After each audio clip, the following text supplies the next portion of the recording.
Assalamualaikum warahmatullahi wabarakatuh. Waalaikumsalam warahmatullahi wabarakatuh. Ya, dari pagi hari ini kita sudah kuliah yang ketiga kali ya.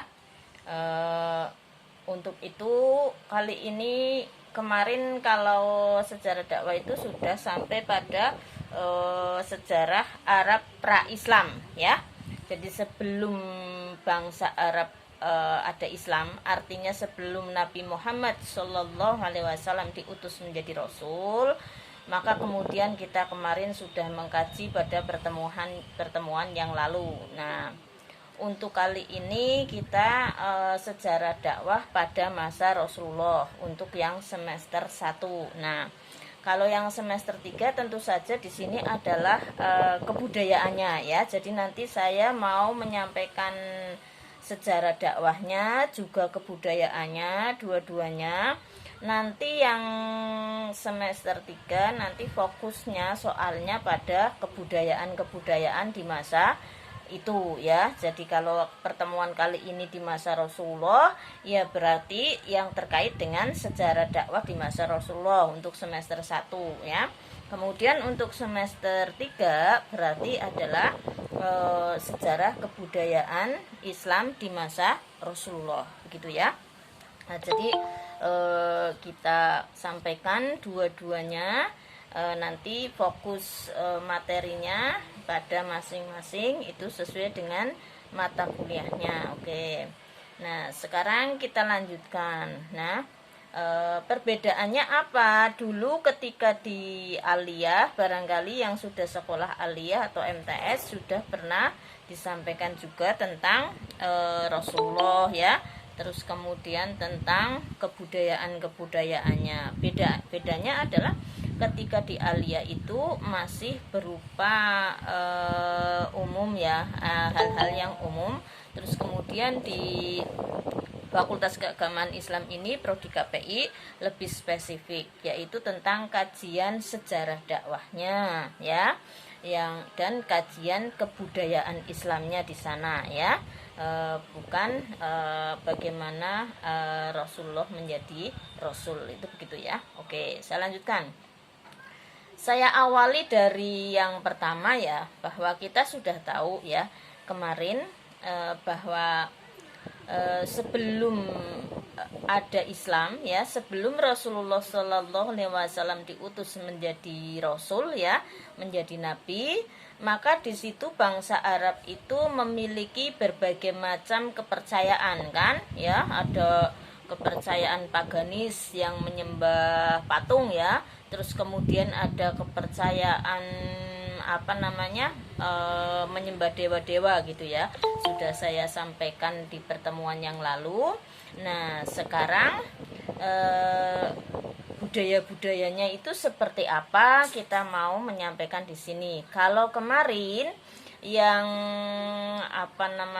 yang kebudayaan sebelum Islam, budayanya tentu saja budaya-budaya jahiliyah ya kan.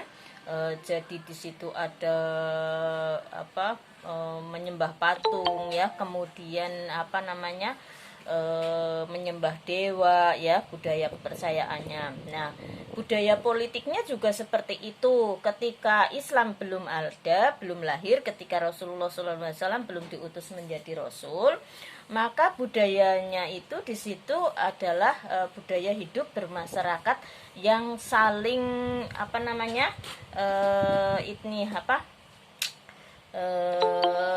hukum rimba ya. Ada budaya hukum rimba di mana di sana siapa yang kuat itulah yang menang. Hukum rimba kan seperti itu ya. Jadi seperti Raja Rimba. Raja Rimba itu siapa? Ya. Raja Rimba itu ya singa ya, Raja Rimba bukan harimau. Kalau harimau itu bukan rajanya, singa ya. Maka di situ budaya Arab pada waktu itu sebelum Islam, budaya politiknya adalah siapa yang kuat yang menang, karena masih memakai budaya jahiliyah ya sebelum Islam. Makanya di situ kemudian seperti hukum rimba ya, saling berebut kekuasaan ya antara kabilah-kabilah di Arab sana. itu ada kelompok-kelompok tertentu, makanya ada bani-bani ya, ada Bani Hasyim, terus ada bani-bani yang lainnya yang di situ saling berebut daerah kekuasaan. Itu budaya politiknya misalnya ya. Siapa yang kuat itulah yang menang, masih memakai hukum rimba. Satu itu ya budaya politiknya zaman sebelum Rasulullah ya. Lah terus kemudian budaya politik yang kedua di zaman Rasulullah itu, sebelum Islam itu adalah antara lain budaya berpindah-pindah tempat ya. Jadi di situ ketika Rasulullah belum diutus menjadi rasul, orang-orang Arab, bangsa Arab itu sudah terbiasa sekali ya tinggal di suatu daerah tertentu ya, beberapa lama ya, beberapa tahun ya. Nah di situ bercocok tanam, beternak, karena dulu begitu ya. Belum rame perdagangan. Rame perdagangan nanti ketika zaman Rasulullah. Sudah rame perdagangan tetapi belum begitu maju gitu ya artinya. Nah yang fokusnya yang terutama di situ adalah pertanian dan peternakan. Nah nanti kalau di situ pertaniannya sudah, tanahnya tidak subur ya, sudah pengairannya tidak bagus gitu, pindah ya. Itu jadi budaya pra-Islam sebelum Rasulullah menjadi nabi, sebelum Rasulullah diutus menjadi rasul, itu antara lain budaya politiknya berpindah tempat. Tadi ya, siapa yang kuat yang menang. Nah budaya yang ketiga, budaya politik di masa sebelum Rasulullah itu adalah divide et impera ya kalau dalam bahasa Latinnya, yaitu saling memecah belah, mengadu domba ya. Jadi memecah belah juga mengadu domba. Jadi misalnya antara kabilah yang satu atau suku yang satu diadu domba, dipecah belah. Nanti kalau yang memecah belah, yang dipecah belah ini sudah hancur dua-duanya, yang muncul yang di tengah yang satu ya. Nah itu juga dipakai di Indonesia itu sebenarnya. Kapan ya? Kemarin waktu ada pemilihan capres ya, ketika ada capres biasanya seperti itu. Cuma di Indonesia itu yang pernah sangat terjadi yaitu zamannya, eranya Kiai Haji Abdurrahman Wahid ya kan. Kelihatan sekali pemecah belahannya, yaitu dipecah belah antara kubu Megawati dengan kubunya waktu itu lupa ya, itu dua. Terus kemudian malah yang muncul poros tengah kan gitu ya, yaitu Gus Dur yang didukung oleh Pak Amin Rais itu, yang artinya akhirnya malah Megawati kemudian mengadakan 2 tahun tok Gus Dur, terus diadakanlah perebutan lagi. Itu ya pernah ya, itu seperti itu. Nah itu di Indonesia. Nah kemudian selain itu di Indonesia itu memakai budaya-budaya ini suara bersama atau pemilu ya, pemilihan umum ya. Waktu itu pemilihan umum sebenarnya sudah, tapi waktu zamannya Bu Megawati Zena Gus Dur itu ya juga ada pemilihan umum. Cuma sayangnya ada dua kubu yang saling memecah belah, kemudian yang muncul adalah yang poros tengah itu ya. Dulu Anda hubung lahir mbok ya, jadi nggak tahu. Saya mengalami itu ya tahun 98 itu. Oke. Itu contoh di Indonesia. Lah di Arab sudah saya singgung tadi contoh ya, budaya politik, terus budaya kepercayaan ya sebelum Islam, yaitu budayanya menyembah patung atau paganis dan menyembah dewa-dewa, menyembah bintang, bahkan menyembah hawa nafsu ya kemarin. Jadi menyembah hawa nafsu itu gimana?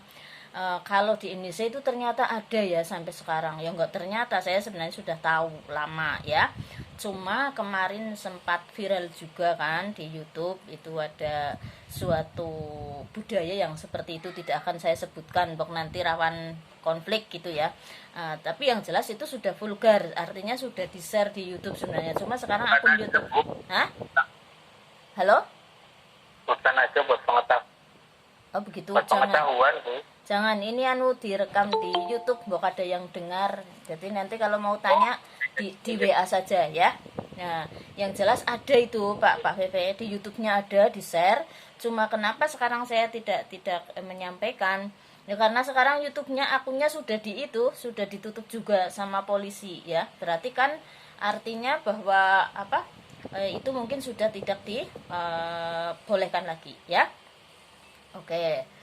Terus selanjutnya sekarang saya sampaikan selanjutnya ya. Itu di Indonesia ya nafsu ya, misalnya yang saya bilang tadi nafsu. Itu gimana cara ritual kepercayaan mereka? Saya bilang kepercayaan bukan agama ya. Kalau agama nggak seperti itu ya. Ritualnya begini, jadi di situ kumpul ya laki-laki perempuan semua rame-rame ya komunitas mereka berapa banyak gitu ya. Kalau komunitasnya besar ya sampai ratusan, kalau kecil ya paling puluhan gitu ya. Nah, sudah kumpul seperti itu banyak orang, mereka juga membawa sesuatu yang memabukkan ya, mungkin minuman, mungkin apa. Terus kemudian nanti mabuk bersama di situ, mabuk bareng rame-rame lah. Yang tingkat tinggi itu nanti mabuknya, terus setelah itu milih pasangan masing-masing. Dan anehnya pasangannya itu tidak harus lawan jenis, jadi ada yang sejenis ya, laki-laki sama laki-laki, perempuan sama perempuan, dan tidak cuma satu orang ya, berbanyak-banyak orang. Nah, ritual mereka itu, kepercayaan semacam itu, kalau bahasa kita itu yang paling takwa ya, kalau bahasa sana ya embuh lah ya, bahasa kita kan orang Islam takwa.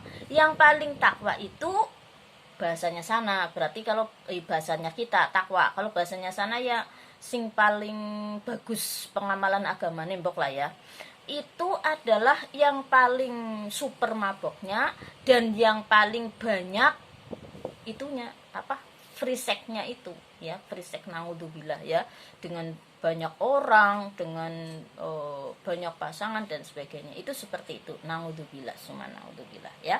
Karena apa? Karena mereka tidak menyembah Tuhan, menyembah hawa nafsu ya. Artinya apa? Semakin tinggi nafsunya, semakin ngawur nafsunya, semakin sembarangan nafsunya, itu berarti semakin hebat. Itu pemikiran mereka. Makanya saya bilang itu bukan agama tapi kepercayaan. Itu antara lain budaya kepercayaan di masa sebelum Rasulullah. Nah, budaya pernikahan juga seperti itu, budaya sosial masyarakat, yaitu bagaimana menikah itu nggak perlu ada wali, nggak perlu ada saksi, yang penting suka sama suka, laki-laki perempuan atau perempuan sama perempuan ya, jadi dan sebagainya, terus langsung deal ya, terus melakukan sesuatu gitu ya. Nah, itu adalah budaya apa ya, reproduksi ya, istilah saya reproduksi, artinya itu melakukan sesuatu yang ya begitulah itu ya, nggak perlu saya vulgarkan, Anda sudah dewasa ya. Nah, itu budayanya juga tidak melamar ya, tidak kemudian menikah, tidak, tapi yang suka, kalau memang suka sama suka ya bersama pergi ya. Nah, kalau yang tidak diizinkan sama orang tuanya, bahkan memang tidak izin ya, itu dicuri, diculik ya, diculik perempuannya, dibawa kemana itu ya, itu seperti itu. Nah, itu yang seperti itu anehnya masyarakat zaman jahiliyah sebelum Rasulullah, budaya yang semacam itu, budaya sosial kemasyarakatan yang seperti itu ya, yang berhubungan dengan kehidupan. Kalau sekarang kita berumah tangga ya, kalau sana bukan berumah tangga, bu apa jenengannya gitulah Pak. Artinya budaya jahiliyah, kalau kita katakan ya kawin ya, kawin oke. Bedanya apa kawin dengan nikah? Ini pernah dibahas ya dalam apa, ilmu hukum ya. Ada pertanyaan ya khusus hukum Islam ya. Ada seorang mahasiswa dan sarjana itu bertanya pada pakar hukum ya. Pertanyaannya begini: kenapa di dalam undang-undang perkawinan tidak memakai bahasa undang-undang pernikahan, dan bahasanya semua itu kawin bukan nikah. Nah, kemudian dijelaskan ternyata itu ada suatu tujuan tertentu, ada maksud tertentu. Yaitu maksudnya apa? Kalau nikah pastilah sah, pastilah sesuai dengan agama gitu ya. Tetapi kalau kawin itu belum tentu. Nah, kenapa di Indonesia kok memakai bahasa kawin padahal Indonesia itu mayoritas muslim ya? Ternyata kalau menurut Islam ini ya, sekali lagi menurut Islam, tidak semua perkawinan sah. Nah, tapi kalau menurut agama, menurut negara, menurut hukum itu sudah sah. Contoh ya. Ini tidak menyalahi agama lain ya, dan ini adalah keyakinan dalam Islam yang saya sampaikan. Yaitu apa contoh? Bagi orang muslim, menurut hukum fikih muslim, menikah antara muslim dengan non muslim itu tidak sah. Paham ya?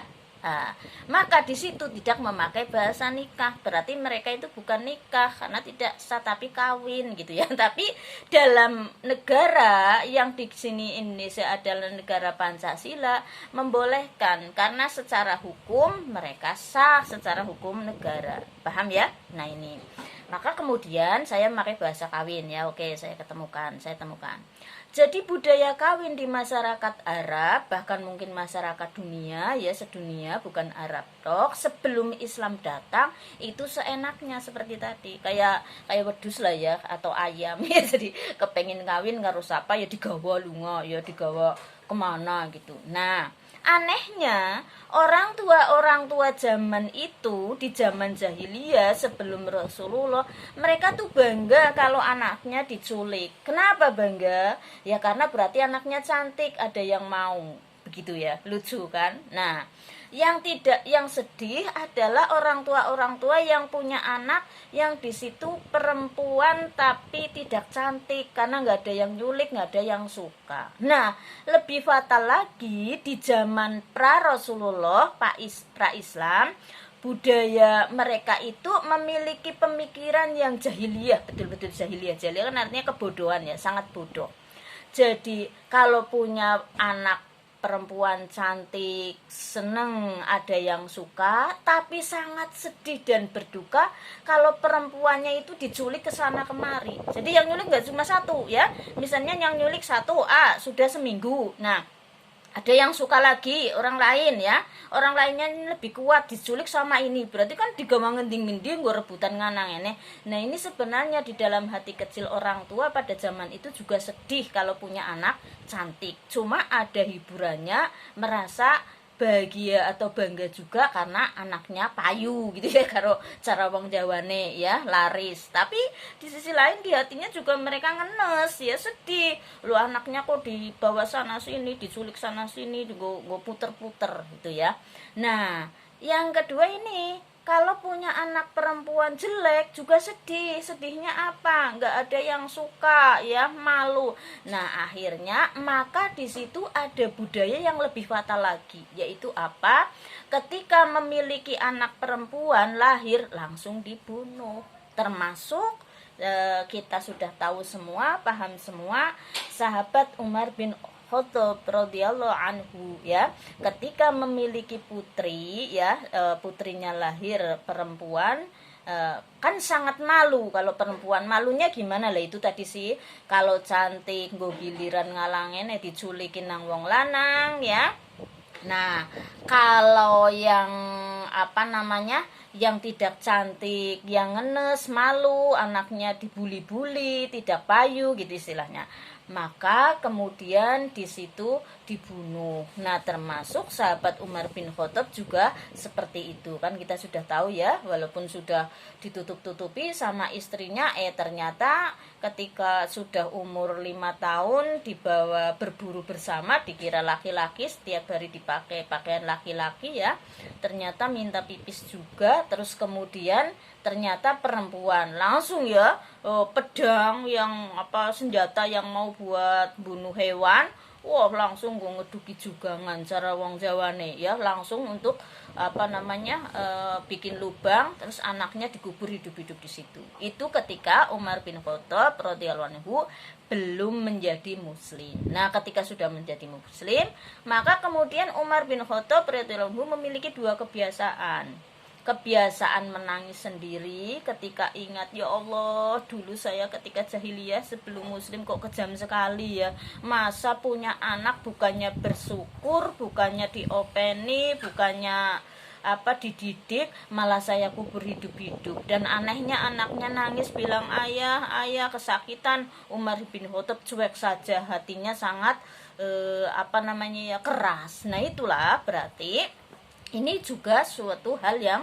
menyebabkan mengapa Rasulullah diutus menjadi nabi, menjadi rasul, atau perlunya seorang nabi atau seorang rasul. Karena ketika sudah biasa, orang jahat itu tidak merasa tersiksa, ya. Makanya kita bertanya pada diri kita sendiri sekarang, ya, dan selanjutnya.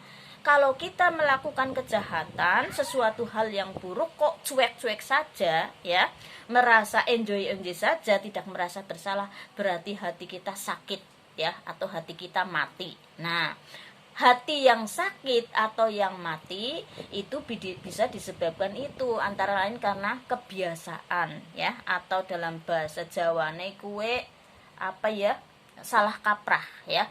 Jane salah itu kan, ya, masa anak dibunuh, ya, apalagi dibunuhnya hidup-hidup, dikubur hidup-hidup, itu salah besar, dosa besar, ya kan. Nah, tapi karena salah kaprah, artinya salah tapi dianggap kaprah, dianggap lumrah oleh masyarakat pada waktu zaman jahiliyah sebelum Rasulullah diutus menjadi nabi, maka mereka merasa benar, artinya tidak merasa bersalah, tidak merasa sedih, cuek-cuek saja, itu kan, ya. Makanya kita juga harus memiliki budaya-budaya dan pemikiran-pemikiran yang dipandu oleh Al-Quran dan Al-Hadis, supaya hati kita tidak keras, ya, supaya hati kita tidak mati. Itu, ya, antara lain yang saya contohkan, bahwa saya mengulang sedikit pada pertemuan yang lalu bahwa pra-Islam memang ada budaya-budaya yang di situ budaya politik, budaya kawin, ya, atau sosial, terus kemudian budaya kepercayaan yang seperti itu, ya. Nah, kemudian kalau dakwahnya di zaman itu, di zaman sebelum Islam, bagaimana sejarah dakwahnya? Ya otomatis belum dimulai berdakwah, artinya Rasulullah belum mulai dakwah, ya. Cuma Rasulullah memang suatu figur yang sudah menjadi uswatun hasanah sejak sebelum menjadi rasul. Artinya apa? Ketika masih remaja, belum diangkat menjadi rasul saja, sudah memiliki julukan Al-Amin. Nah, itu, ya. Jadi pra-Islam Rasulullah itu sebenarnya sudah bisa dikategorikan berdakwah, tapi belum menjadi dakwah karena Rasulullah di situ adalah hanya sebagai uswatun hasanah, memang karena kepribadiannya sendiri, bukan diperintahkan oleh Allah Subhanahu wa taala karena kerasulannya. Itu, ya, saya ulangi, ya, sedikit yang pertemuan lalu. Nah, sekarang kita sudah masuk pada bagaimana sejarah dakwah dan kebudayaan Islam di masa Rasulullah. Nah, sekarang kita masuk. Nah, ketika Rasulullah, saya ada yang tidak paham juga kapan Rasulullah lahir, ya, karena saking dari orang umum, artinya tidak sekolah di sekolah-sekolah MI, MTS, aliyah dan pesantren, barangkali belum tahu, jadi saya kasih tahu, atau untuk mengingatkan kembali, ya, bolehlah yang sudah tahu, ya. Kita mulai dari lahirnya, ya. Lahirnya Rasulullah itu Masya Allah, ya, kita sudah tahu beliau adalah dari keturunan yang sangat mulia, Bani Hasyim, ya, suatu kabilah di Arab yang di situ diakui kemuliaannya, ya. Karena apa? Karena memang keturunan dari Ismail alaihi salam, putra Ibrahim alaihi salam, ya, itu Rasulullah. Nah, ini juga ada pendapat kalau Rasulullah itu termasuk yang keturunannya Hajar, ya, Dewi Hajar, bukan ya, Ismail kan Hajar, ya, bukan Saroh. Nah, ini juga ada perbedaan yang sangat ada keburukan-keburukan yang tidak baik, ya, dalam itu. Karena apa? Ada yang mengatakan bahwa lah itu kan keturunan bukan istri pertama, ya, itu hanya yang membantu Sarah atau membantu, ada yang begitu. Tapi kita jangan ikut yang seperti itu, ya, itu sangat-sangat buruk, ya. Bagaimanapun juga Nabi Ibrahim alaihissalam adalah memiliki 2 istri, ya, artinya tidak usah menjelek-jelekan seperti itu. Itu adalah pemikiran-pemikiran yang memang merusak Islam, terutama dari non-muslim, supaya merasa rendah, merendahkan nabinya sendiri, Nabi Muhammad. Kita jangan ikut-ikutan. Karena apa? Nabi Ismail tetap secara nasab adalah putranya Ibrahim alaihi salam, ya. Sedangkan Hajar itu adalah memang hadiah, ya, hadiah dari raja yang di situ diberikan kepada Sarah untuk membantu Sarah, yang waktu itu Sarah adalah seorang istri solehah yang disukai sama Raja Sam tersebut. Itu rajanya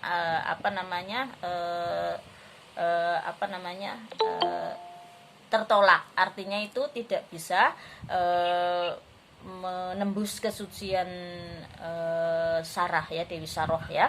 Maka kemudian di situ diberikan hadiah seorang perempuan yang di situ untuk membantu beliau. Nah, tapi wong Dewi Sarah nggak punya putra, terus kemudian butuh penerus untuk agamanya. Nah, ini ya bedanya orang poligami zaman now dengan poligami para rasul itu seperti itu.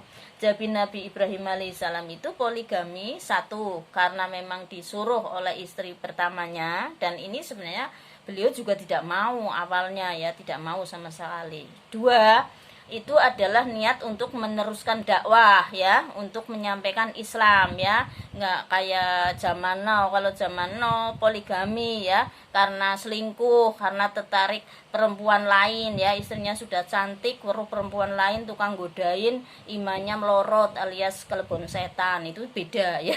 Jadi nggak ada sunah-sunahnya sama Rasul dan sama yang nabi-nabi ya gitu. Oke, saya lanjutkan itu sedikit ya sedikit selingan, dan itu memang betul ya faktanya. Oke, saya lanjutkan.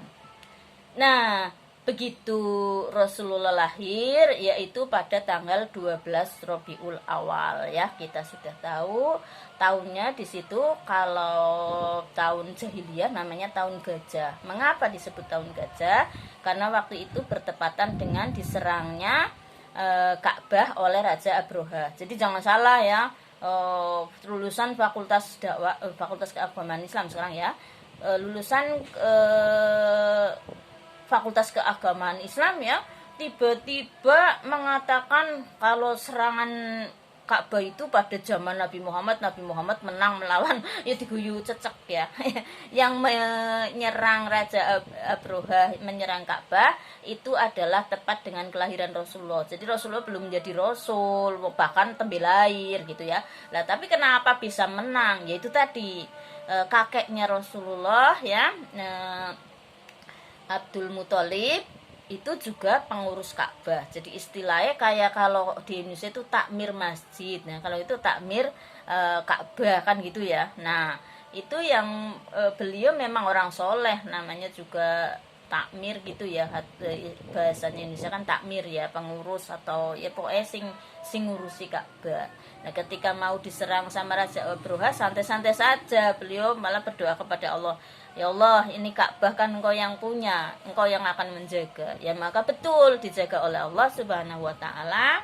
Ka'bah yang diserang dengan tentara bergojol yang sangat banyak ya, kuat-kuat, mau dirobohkan oleh Allah Subhanahu wa taala, hanya dilempari dengan kerikil-kerikil kecil dari burung-burung kecil kan gitu ya, yang di situ ababil ya, suratnya sudah tahu Al-Fil ya, surat Al-Fil. Jadi kalau yang tahu surat Al-Fil ya itu. Lah nanti ada yang tanya lagi, loh Bu, lo kok ada surat Al-Fil, katanya Nabi baru lahir, kok ada surat tentara bergajah? Ya suratnya turunnya bukan pas baru lahir, sudah menjadi Rasul, tapi kemudian disampaikan wahyu tersebut. Artinya Allah Subhanahu wa taala melalui malaikat Jibril mewahyukan tentang kejadian pada zaman Nabi waktu itu, bahwa ternyata di situ kerikil-kerikil itu diambilkan dari neraka yang dibawa oleh burung ababil. Artinya sedang mengatakan bahwa di situ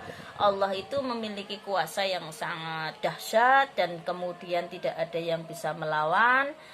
Dengan kerikil kecil saja bisa membunuh gajah yang sebesar itu, karena kerikilnya dari neraka ya, panas. Makanya jangan ngelawan neraka ya. Kalau perempuan ini kecepratan minyak goreng aja sudah jerit-jerit ya, jimprak-jimprak ya. Kalau laki-laki ya embuh ya, paling laki-laki ya ketok, jadi ya pada panas ya, Pak Pepe ya kan, panas nih kesempatan minyak sama keselumut rokok ya. Lah itu kan panas. Nah, tapi ya laki-laki itu sok gaya lah ya, biar dianggap kuat, toko-toko ora panas. Ini pada panas ya mbok Pak Pepe. Iyalah ora mesti begitu. Oke, saya lanjutkan ya. Nah, dikala lahir itu tahun jahiliyah dikatakan Rabiul Awal, tahunnya tahun gajah. Nah, kalau Masehinya itu dinamakan 20 April 571 Masehi. Itu yang masyhur karena kan pendapat macam-macam. Yang masyhur itu jadi saya pakai yang masyhur aja ya karena sudah diketahui kemasyhurannya kan gitu. Oke. Ini setelah itu kita tahu sekali ya pada Rasulullah itu ketika umur berapa 13 tahun ya itu diajak ke Sam oleh jangan 13 tahun dulu ya, dua bulan kan gitu ya, di 2 bulan dalam kandungan ayahnya wafat ya kan, jadi Rasulullah ini orang menangi belas rama gitu ya.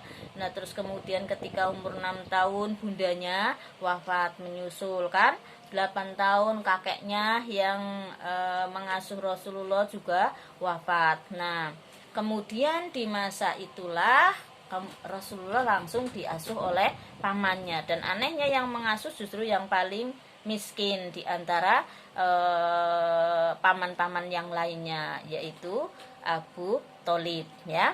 Nah Abu Tholib ini